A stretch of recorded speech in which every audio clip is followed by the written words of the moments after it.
तो आज हम शुरू करने जा रहे हैं हमारे वीडियो सीरीज़ का पार्ट 4। आज हम देखेंगे कोनिकल पेंडुलम और वर्टिकल सर्कुलर मोशन क्या होता है।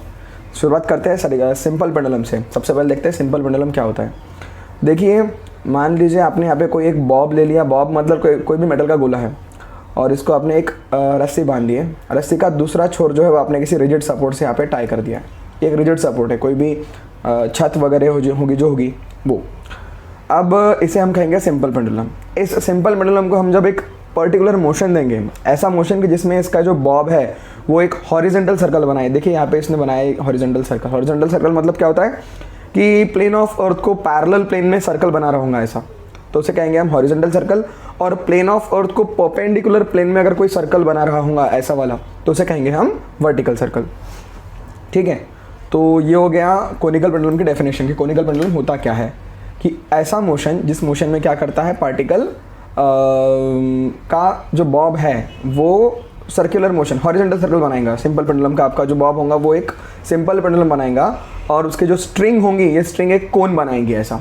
ठीक है, जो स्ट्रिंग होंगी ये क्या बनाएंगे, ऐसा कोन बनाएंगे। देखिए आपकी स्ट्रिंग जो घूम रही है वो क्या बना रही है, कोन बना रही है, और बॉब जो है वो हॉरिजॉन्टल सर्कल बना रहा है, तो उसे कहेंगे हम कोनिकल पेंडुलम।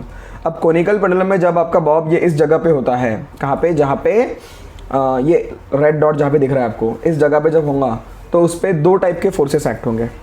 एक उसका वजन mg इन डाउनवर्ड डायरेक्शन और एक उसका tension along the length of string upward direction. इस टेंशन के दो कंपोनेंट होंगे, एक होगा टी नॉट कॉस थीटा और एक होगा टी नॉट साइन थीटा। यहाँ पे ये टी नॉट है, हाँ ये क्या है, ये टी नॉट साइन थीटा है और ये है T nought cos theta. Theta होता है यहाँ पे सेमी वर्टिकल एंगल, जो यहाँ से यहाँ तक के बने हुआ है एंगल, वो एंगल थीटा है। अब आगे देखिए, इस टी नॉट कॉस थीटा ने mg को बैलेंस किया, तो यहाँ पे बन गया आपका ये mg is equals to T nought cos theta. और ये जो टी नॉट साइन थीटा है ये सेंट्रीपिटल फोर्स का रिस्पॉन्सिबल है, तो ये हो जाएगा mv square upon r is equals to आपका टी नॉट साइन थीटा। ठीक है, आगे देखिए, इन दोनों का अगर डिवाइड कर दूं मैं, इसे इक्वेशन 1 कहूँ और इसे इक्वेशन नंबर 2 अगर मैं कहूँ, और इक्वेशन 2 डिवाइडेड बाय इक्वेशन 1 अगर मैं करूँ, तो मुझे क्या मिल जाएगा, mv square upon r divided by mg is equals to T nought sine theta upon T nought cos theta. ये टी नॉट से टी नॉट कट गया, ये mg हो जाएगा उल्टा और डिवीजन पे हो जाएगा मल्टीप्लिकेशन, तो ये mv square upon r multiplied by 1 upon mg is equals to sine theta upon cos theta. ठीक है, यहाँ पे m से m कट गया। अब आगे देखिए, एक साइड में देख लीजिए पहले अच्छे से। मान लीजिए ये जो है इस पॉइंट से लेके यहाँ तक के ये जो लेंथ ऑफ स्ट्रिंग है इसको मैं स्मॉल एल ले लेता। ठीक है, ये क्या ले लिया मैंने, स्मॉल एल ले लिया। ये हो गई लेंथ ऑफ स्ट्रिंग। अब यहाँ से अगर थीटा के लिए फॉर्मूला बनाया जाए ट्रिग्नोमेट्री से, आपको मालूम है कि साइन थीटा इक्वल्स टू क्या होता है, अपोजिट अपॉन हाइपोटेनियस। तो इस थीटा की अपोजिट जो है वो है सर्कल के रेडियस। मान लीजिए सर्कल की जो रेडियस है वो है स्मॉल r और हाइपोटेनियस है स्मॉल l, तो यहाँ से आपका ये साइन थीटा बन जाएगा, वो क्या बन जाएगा, अपोजिट मतलब r अपॉन हाइपोटेनियस मतलब l, यानी r की वैल्यू क्या निकलेंगी, l साइन थीटा। r की वैल्यू क्या निकलेंगी, l साइन थीटा। ठीक है, आगे देखिए, और आपको ये भी मालूम है कि v is equals to r into omega होता है। ठीक है, तो ये जो v स्क्वायर है इसकी जगह पे मैं r इंटू ओमेगा पुट कर रहा हूँ, तो क्या मिल जाएगा मेरे को, r square omega square upon R G is equals to sine theta upon cos theta. ठीक है, ये r से r कट गया और ये r चला गया इधर नीचे, और वहाँ पे मैं r की वैल्यू पुटअप कर दूंगा, तो बन जाएगा omega square is equals to, ये जी चला गया साइन थीटा के बाजू में तो चला गया ऊपर जी, ये r आ गया यहाँ पे बचे हुआ नीचे, और ये साइन थीटा पहले से यहाँ पे है, ये r आ गया यहाँ पे नीचे, और ये कॉस थीटा यहाँ पे पहले से प्रेजेंट है। अब r की जो वैल्यू आपने यहाँ पे निकाली, r is equals to L sine theta, वो इसमें डाल दीजिए, तो क्या हो जाएगा, ओमेगा का स्क्वायर इज इक्वल्स टू ये जी साइन थीटा अपॉन r की वैल्यू आ जाएंगी l sine theta into cos theta. Sine theta से साइन थीटा कट गया, क्या मिल जाएगा आपको, ओमेगा का स्क्वायर, या फिर यहाँ पे स्क्वायर रूट ले लीजिए। ठीक है, taking square on both sides, तो ओमेगा इज इक्वल्स टू आ जाएगा अंडर रूट ऑफ, ऊपर बच गया खाली g और नीचे है एल कॉस थीटा। तो ये हो गया आपका एंगुलर वेलोसिटी के लिए फॉर्मूला। कौन सी एंगुलर वेलोसिटी? कोनिकल पेंडुलम में अगर कोई ऑब्जेक्ट होगा तो उसके लिए बॉब की एंगुलर वेलोसिटी। और एक बात आपको ये भी मालूम है कि आपका जो टी होता है, टाइम पीरियड जो होता है, वो हमेशा क्या होता है? 2 पाई अपॉन ओमेगा होता है, या फिर omega equal to 2 pi upon T होता है। तो बस इसको इधर लेके जाओ, आपको फार्मूला मिल जाएगा। तो यहाँ से अगर आप टाइम पीरियड के लिए फार्मूला निकालना चाहो तो वो क्या बनेगा? टी इज इक्वल्स टू ये 2 पाई अंडर रूट ऑफ, ये देखिए अब समझ लीजिए यहाँ पे, ठीक है, 2 पाई 1 अपॉन ओमेगा है, मतलब इस ओमेगा का उल्टा हो जाएगा, ऊपर चला जाएगा एल कॉस थीटा और नीचे आ जाएगा जी। तो ये हो गया आपका कोनिकल पेंडुलम। इसमें आपने टाइम पीरियड देख लिया, ये T is equal to 2 pi under root of L cos theta upon G, और आपने एंगुलर वेलोसिटी भी देख ली, क्या? G upon L cos theta. तो ये तो हाँ कोनिकल पेंडुलम। अब हम देखेंगे वर्टिकल सर्कुलर मोशन क्या होता है, ठीक है। अब वर्टिकल सर्कुलर मोशन मतलब क्या होगा कि ऐसा देख लीजिए, डेफिनेशन देख लीजिए, when a bob is attach to a string. फिर से हमने क्या कर लिया? एक बॉब को एक स्ट्रिंग से अटैच कर लिया, and given such a motion that this Bob performs vertical circle. Vertical circle मतलब कैसा? ये ऐसा खड़ा वाला सर्कल ये बॉब परफॉर्म कर रहा है, ओके। अर्थ को परपेंडिकुलर प्लेन में सर्कल परफॉर्म कर रहा है, जैसे कि हमारा साइकिल का व्हील फिरता है, घूमता है, वैसा, ठीक है। तो वो होगा वर्टिकल सर्कुलर मोशन, उसे हम कहेंगे वर्टिकल सर्कुलर मोशन। एक बात और ध्यान रखें कि वर्टिकल सर्कुलर मोशन जो होता है वो यूनिफॉर्म नहीं होता, क्योंकि वर्टिकल सर्कुलर मोशन में हाइट जो है ऑब्जेक्ट की चेंज हो रही है, और जहाँ पे हाइट चेंज होती है वहाँ पे ग्रेविटी जो है वो चेंज होगी, जिसकी वजह से ग्रेविटी के चेंज होने की वजह से एक्सेलरेशन बदलेगा, पार्टिकल की स्पीड कम ज़्यादा होगी। ये ज़ीरो हाइट पे है, ज़मीन के पास में है ये, और ये पोजीशन यहाँ पे, तो यहाँ पे ग्रेविटी कम होगी, जैसे जैसे ऊपर जाएंगे वहाँ पे ग्रेविटी बढ़ जाएंगी, सॉरी ग्रेविटी की वैल्यू कम होगी, एक्सेलरेशन ड्यू टू ग्रेविटी की वैल्यू कम होंगी, जैसे हाइट के साथ में ग्रेविटी की वैल्यू कम होती है, ठीक है। तो उसकी वजह से हमारी वेलोसिटी जो है वो बदलेंगी। तो vertical circular motion is not a uniform circular motion, ये बस याद रखिए। अब हमें करना क्या क्या है वर्टिकल सर्कुलर मोशन में वो देख लीजिए। हमें सबसे पहले इन 3 पोजीशन पे, टॉप मोस्ट पोजीशन, ये बॉटम पोजीशन और मिडवे पोजीशन, इन तीनों पोजीशन के लिए वेलोसिटी की वैल्यू निकालनी है। यहाँ पे वेलोसिटी वी ए होगी, क्योंकि हम इस पॉइंट को ए लेने वाले हैं, यहाँ पे वी बी होगी और यहाँ पे वी सी होगी। उसके बाद में हमें टेंशन के लिए फार्मूला निकालना है। यहाँ पे जो स्ट्रिंग को हमने लिया था, जिस स्ट्रिंग को हमने बॉब टाई किया था, उस स्ट्रिंग के अंदर टेंशन के लिए फार्मूला निकालना है, यहाँ पे बी पॉइंट पे, ए पॉइंट पे, और फिर इन टेंशन में का डिफरेंस निकालना है, ठीक है। तो आइए शुरू करते हैं। सबसे पहले हम देखेंगे वर्टिकल सर्कुलर मोशन में हमें कैसे डिफरेंट पोजीशन पे वेलोसिटी निकालनी है। तो उसके लिए एग्जांपल ले लीजिए। मान लीजिए क्वेश्चन आपको कुछ ऐसा पूछा जा सकता है कि derive the expression for linear velocity of a Bob eight top most position. इसी में क्वेश्चन आएगा, यहाँ पे गड़बड़ हुई हुई है, एट टॉप मोस्ट पोजिशन, उसके बाद में at bottom position and at midway position, ऐसा क्वेश्चन आएगा आपको। इसमें टॉप मोस्ट के बाद में यहाँ पे क्या क्या होगा? यहाँ पे top most, bottom and Midway भी होगा, एंड मिडवे, मिडवे मतलब क्या पे? यहाँ पे स्ट्रेट, यहाँ पे इस पॉइंट पे। तो आपको 3 तरह की वेलोसिटीज जो है वो निकालनी है, ठीक है। देखिए हमने क्या कहा है थियोरी में, consider a bob of mass small M. एक बॉब कंसिडर करिए जिसका मास स्मॉल एम है, is attach to a string and given such a motion that it performs VCM. उसको ऐसा मोशन दिया हमने कि वो क्या कर रहा है? वर्टिकल सर्कुलर मोशन परफॉर्म कर रहा है, वो बॉब है, ठीक है। और ये उसकी क्या है? ये जो रेड लाइन दिख रही है आपको यहाँ पे, ये क्या है? उसकी रेडियस है स्मॉल आर। और इस बॉब का जो मास होगा, जो बॉब यहाँ पे घूम रहा है, उसका मास कितना है? स्मॉल एम है। अब ये जो है, ए जो है इस बॉब की टॉप मोस्ट पोजीशन है, बी जो है इसकी सबसे नीचे वाली लोएस्ट पोजीशन, बॉटम पोजीशन है, और सी जो है इसकी क्या है? मिडवे पोजीशन है। तो हमने वो भी एज्यूम कर लिया कि let A B C be the top most, bottom and midway position of the bob as shown in figure. अब सबसे पहले ए पॉइंट के लिए निकालेंगे हम वेलोसिटी। ए पॉइंट मतलब क्या? यहाँ पे अब देखिए इस ए पॉइंट पे बॉब पे कौन कौन से फोर्सेस रिस्पॉन्सिबल हो रहे हैं। तो यहाँ पे बॉब का वजन जो होता है, वेट जो होता है, वो सेंट्रीपिटल फोर्स, सर्कुलर मोशन है मतलब सेंट्रीपिटल फोर्स होगा, और जहाँ पे सेंट्रीपिटल फोर्स होगा उसका फॉर्मूला रहता है mv² अपॉन r। और यहाँ पे जो सेंट्रीपिटल फोर्स है वो प्रोवाइड कर रहा है बॉब का वजन mg। तो हम कहेंगे यहाँ पे mg equals to mv² upon r, ठीक है।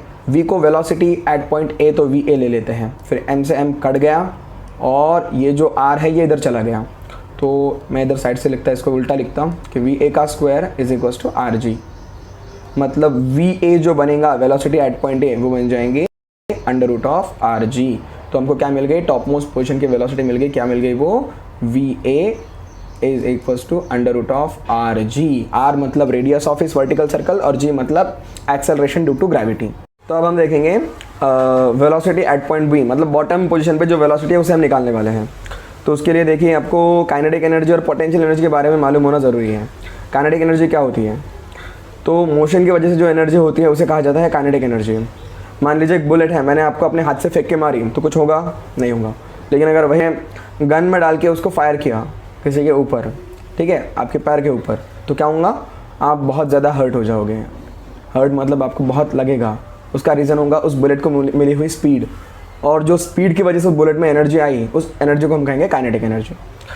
और इसका फॉर्मूला होता है हाफ mv का स्क्वायर। दूसरी एनर्जी होती है पोटेंशियल एनर्जी। अब इसका मतलब होता है उसकी पोजीशन की वजह से आई हुई एनर्जी। एग्जांपल ले लेते हैं, मान लीजिए कोई गेहूं की एक बोरी जो है वो ग्राउंड फ्लोर पे एक बोरी है और एक बोरी आपके फर्स्ट फ्लोर के ग्रिल पे रखी हुई है, जहाँ पे फर्स्ट फ्लोर की जो बाहर की वॉल है वहाँ पे रखी हुई है। अब नीचे कोई इंसान खड़ा है, उसके ऊपर मैं ग्राउंड फ्लोर वाली बोरी को क्या कर दूँ, धक्का मार के उसके ऊपर गिरा दूँ तो उसे ज़्यादा हर्ट नहीं होगा। लेकिन वही मैं जो फर्स्ट फ्लोर वाली बोरी है उसे अगर मैं उसके ऊपर से धक्का देके उसके ऊपर गिरा दूँ ऊपर से नीचे, तो उसे बहुत ज़्यादा हर्ट होगा, उसके हाथ पैर टूट सकते हैं।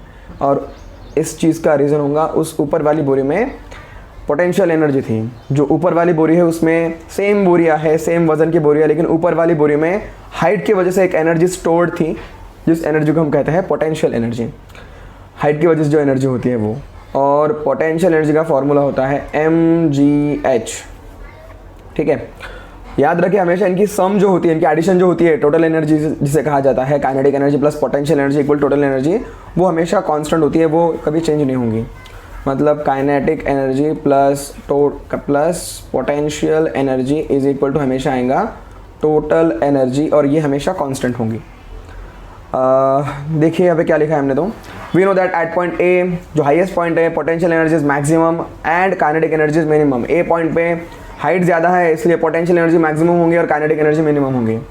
Also at point B potential energy is minimum while kinetic energy is maximum. लेकिन पॉइंट बी पे पार्टिकल जब ए पॉइंट से बी पॉइंट पे आएगा, ओके, पार्टिकल जब क्या करेगा ए पॉइंट से बी पॉइंट पे आएगा तो बी पॉइंट पे उसकी हाइट मिनिमम हो जाएंगी, जिसकी वजह से पोटेंशियल एनर्जी मिनिमम हो जाएंगी और काइनेटिक एनर्जी मैक्सिमम हो जाएंगी। अब हमें मालूम है कि टोटल एनर्जी हमेशा कांस्टेंट रहती है। इसका मतलब क्या कि जितनी उसकी पोटेंशियल एनर्जी डिक्रीज होंगी उतनी काइनेटिक एनर्जी इंक्रीज होगी, तभी जाके काइनेटिक और पोटेंशियल की सम जो रहेंगी वो कांस्टेंट रहेंगी।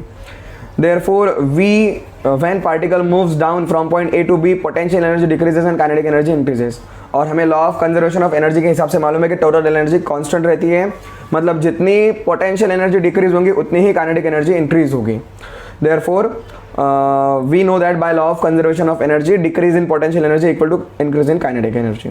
तो ये बनेगा हमारा वेलोसिटी एट पॉइंट बी निकालने का सबसे बड़ा की पॉइंट, सबसे बड़ी थीम हमारे डेरिवेशन की। तो देखिए सबसे पहले आपको डिक्रीज इन पोटेंशियल एनर्जी निकालनी है। मान लीजिए आपकी पोटेंशियल एनर्जी यहाँ पे क्या थी, 5 जूल की थी और यहाँ पे आते आते वो हो गई 3 जूल की, तो कितनी डिक्रीज हुई, 2 जूल। कैसे निकाला आपने, potential energy at point A minus potential energy at point B, 5 minus 3 2 मिल गया। तो वैसे हमने यहाँ पे डिक्रीज निकाल लिया कि potential energy at point A minus potential energy at point B हो गया हमारा decrease in potential energy is equal to क्या है, इंक्रीज इन काइनेटिक एनर्जी। अब काइनेटिक एनर्जी इंक्रीज हो रही है, मान लीजिए यहाँ पे वो है काइनेटिक एनर्जी आपकी जो थी, मान लो वहाँ पे वो थी 2 थी और यहाँ पे आते आते वो हो गई 5, ठीक है, इंक्रीज हो रही है ना, यहाँ पे 2 थी और यहाँ पे आते आते होगी वो 5, मतलब इंक्रीज हुई। तो कितनी इंक्रीज हुई, 3 से। कैसे निकाला आपने, बी की काइनेटिक एनर्जी माइनस ए की काइनेटिक एनर्जी। तो वही किया मैंने, बी की काइनेटिक एनर्जी माइनस ए की काइनेटिक एनर्जी, इसमें फॉर्मूला डालिए और आंसर निकालिए। अब देखिए पोटेंशियल एनर्जी का फॉर्मूला क्या होता है, mgh। तो यहाँ पे हाइट कितनी है, ए पॉइंट पे हाइट कितनी है, तो बी पॉइंट मान लीजिए 0 कोऑर्डिनेट पे है, तो 0 से लेके सेंटर तक होगी सर्कल की रेडियस r, और फिर से इस सेंटर से लेके यहाँ तक की होगी r, मतलब r plus r twice r। तो यहाँ पे हाइट आ जाएंगी इसकी ट्वाइस r प्लस r क्या आ जाएंगी ये ट्वाइस r। और b पॉइंट पे कितनी हाइट है आपकी, 0 हाइट है, तो हो जाएगा mg इंटू 0। अब kinetic energy at point B, तो यहाँ पे काइनेटिक एनर्जी बन जाएंगी half m velocity at point B का स्क्वायर माइनस ए पॉइंट पे काइनेटिक एनर्जी बन जाएंगी हाफ m ए पॉइंट की वेलोसिटी का स्क्वायर। अब आपको मालूम है ए पॉइंट की वेलोसिटी कितनी होती है, √rg, हमने पीछे निकाला, अभी जस्ट निकाला। उसका स्क्वायर है, मतलब क्या आ जाएगा, वी ए का स्क्वायर क्या होगा, वो हो जाएगा अंडर रूट आर जी का स्क्वायर। मतलब क्या, वी ए का स्क्वायर क्या आएगा आपके, वो आएगा ओनली आर जी, वो आएगा ओनली आर जी। डाल दीजिए इसमें वैल्यू डाल दीजिए, तो क्या बन जाएगा, ये बन जाएगा ट्वाइस एम जी आर, ये 0 into something 0 is equals to ये हाफ एम वी बी का स्क्वायर। ओके, ये हो जाएगा माइनस 1/2 एम और वी ए का स्क्वायर की वैल्यू आर जी। अब इसको इधर लेके आओ तो क्या बन जाएगा, ये twice M G R. Okay, इसको भी एम जी आर लिख सकते हैं हम, इधर आने के बाद में हो जाएगा plus 1/2 M G R is equals to 1/2 M V B का स्क्वायर। इसको क्रॉस मल्टीप्लाई करो तो 2 2 जार 4 M G R plus M G R मतलब 5/2 M G R is equals to 1/2 M V B का स्क्वायर। अब ये m से m कट गया, ये 2 से 2 कट गया, taking square root on both side, क्या मिल गया मेरे को, V B is equals to under root of 5 G R कहिए या फिर आर जी कहिए। तो हमको मिल गई बॉटम की वेलोसिटी भी मिल गई। इस तरह से हम बॉटम की वेलोसिटी निकालती हैं। देखिए, कोई भी डेरिवेशन हो, एक्सप्रेशन हो, उसकी थीम याद रखना बहुत ज़रूरी है। डेरिवेशंस बहुत बड़े बड़े होते हैं, कैलकुलेशंस तो आप कर लोगे बेसिक्स अगर आपके क्लियर हो तो, लेकिन आपको थीम याद रखना ज़रूरी है। और इस डेरिवेशन की थीम क्या है, ये है decrease in potential energy equal to increase in kinetic energy. अब हम निकालेंगे सी पॉइंट की मिडवे की हमारी वेलोसिटी। देखिए, अब हमें निकालनी है पॉइंट सी की वेलोसिटी। तो हमें मालूम है law of conservation of energy के साथ में क्या होता है, टोटल एनर्जी हमेशा कांस्टेंट होती है। मतलब जितनी टोटल एनर्जी आपकी बी पॉइंट पे थी उतनी ही टोटल एनर्जी आपकी सी पॉइंट पे होंगी। तो we know by law of conservation of energy total energy at point B equal to total energy at point C. तो इसका यूज़ करके हम बनाएंगे अब डेरिवेशन इसके लिए। तो टोटल एनर्जी मतलब क्या होता है, kinetic energy plus potential energy. तो बी पॉइंट की टोटल एनर्जी क्या होगी, बी पॉइंट की kinetic energy plus potential energy is equal to C point की kinetic energy plus potential energy. तो डालिए वैल्यू, बी पॉइंट की काइनेटिक एनर्जी क्या बन जाएंगी, हाफ एम वी बी का स्क्वायर। ठीक है, बी पॉइंट की काइनेटिक एनर्जी कितने बन जाएंगी, सॉरी काइनेटिक तो बन गई, पोटेंशियल कितनी बन जाएंगी, एम जी, और बी पॉइंट की हमने हाइट ले ली थी 0।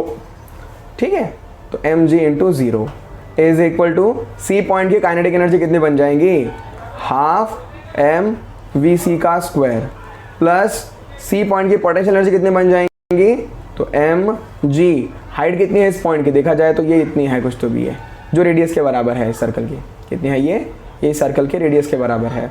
तो एम जी आर।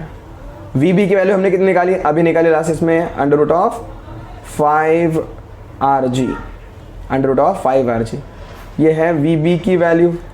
अब वी बी का स्क्वायर कितना बनेगा, taking square on both side है, स्क्वायर रूट कट जाएगा मतलब हमें आ जाएगा खाली 5 आर जी, वी बी का स्क्वायर। डाल दो वैल्यू इसमें, तो ये 1/2 एम 5 आर जी।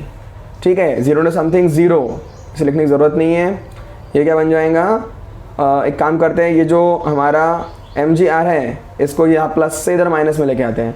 तो ये minus M G R is equals to 1/2 M V C का स्क्वायर। क्रॉस मल्टीप्लिकेशन करिए तो 5, ये 5, 1 इंटू 5 मतलब 5, तो 5 M R G minus 2 M R G upon 2 is equal to 1/2 M V C का square. ये अपॉन का 2 कट गया, 5 M R G minus 2 M R G मतलब 3 M R G is equals to M V C का square. ये M से M cut गया, taking square root on both sides, तो V C is equals to under root of 3 R G. तो इस तरह से हमें हमारी थर्ड पॉइंट की वेलोसिटी भी मिल गई है। ठीक है, तो इस तरह से हमने फर्स्ट पॉइंट की वेलोसिटी निकाली under root of R G, second point की निकाली under root of 5 R G, और थर्ड पॉइंट की निकाली under root of 3 R G. तो अब हम देखने जा रहे हैं हमारा टेंशन में का डिफरेंस। वर्टिकल सर्कुलर मोशन में पार्टिकल जो टॉप मोस्ट और बॉटम पोर्शन पे होता है उस जगह पे जो स्ट्रिंग में टेंशन आएगा उसमें डिफरेंस कितना होगा। देखिए, मान लीजिए पॉइंट पे टेंशन टी है और बी पॉइंट पे टेंशन टी बी है। थ्योरी में देख लेते हैं। Consider a bob of mass m attached to a string given such a motion that it performs vertical circular motion of radius r। एक bob हमने कंसिडर किया जिसका मास कितना है, स्मॉल m है, वो क्या कर रहा है, वर्टिकल सर्कुलर मोशन परफॉर्म कर रहा है। इस वर्टिकल सर्कुलर मोशन का रेडियस कितनी है, r है। let A and B be the topmost and bottom position of bob where tension in a strings are TA and TB respectively. A और B क्या है, टॉप मोस्ट और bottom position है. A point का tension है TA और B point का tension है TB. ठीक है.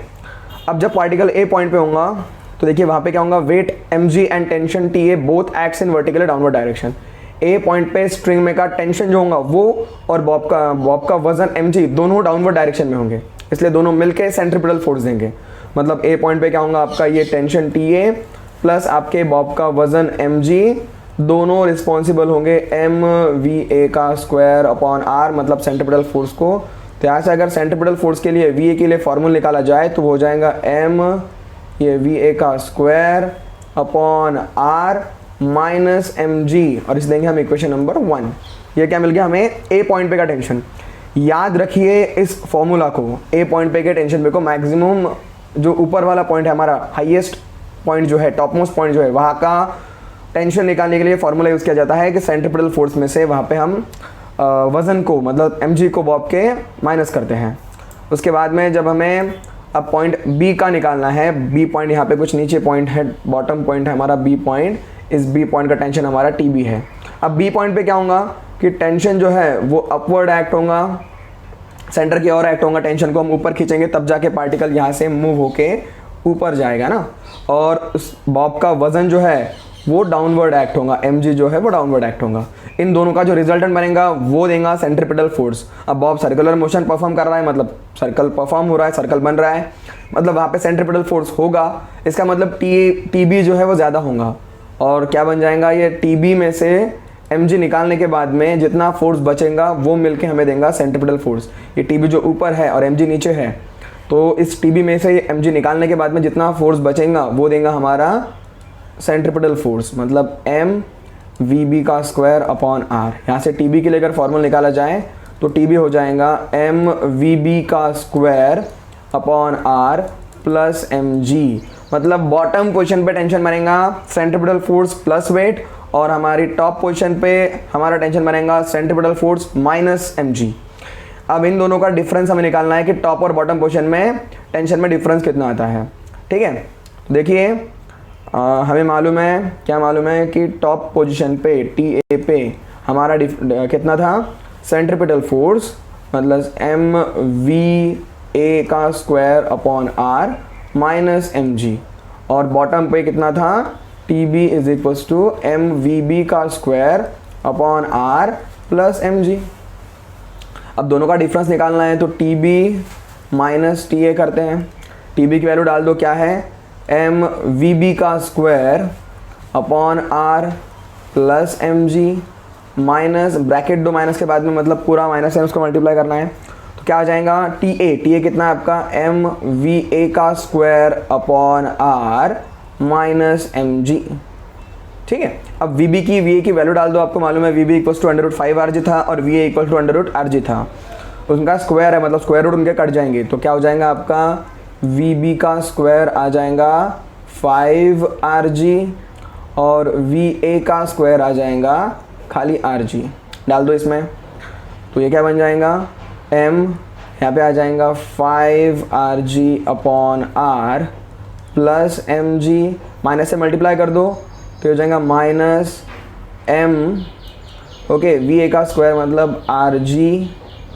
ठीक है, RG खाली अपॉन ये R नीचे का as it is, minus minus ये हो गया प्लस, और ये हो जाएगा आपका RG माइनस माइनस प्लस, ये हो जाएगा खाली mg.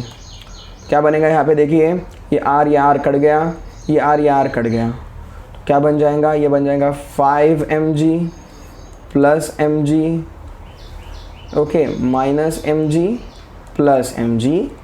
तो ये minus mg plus mg cut गया, 5mg प्लस mg मतलब 6mg. ये आ गया आपका टेंशन का डिफरेंस. याद रखिए इस पे भी क्वेश्चन पूछा जाता है, क्या है ये, TB माइनस TA, मतलब डिफरेंस इन टेंशन वो आ गया हमारा 6mg. ठीक है, तो ये हो गया हमारा derivation for difference in tension of string. String कौन सी है, जो वर्टिकल सर्कुलर मोशन परफॉर्म कर रहे हैं उस बॉब की.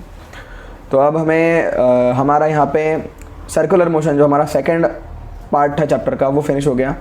ओके, वीडियोस थोड़े ज़्यादा बन रहे हैं मेरे हिसाब से। मुझे खाली 3-4 वीडियोस में लेक्चर ख़त्म करने थे, लेकिन टॉपिक वाइज लिया जाए, थोड़ा सॉर्टेड अगर लिया जाए तो मेरे ख्याल से अच्छा समझ में आता है।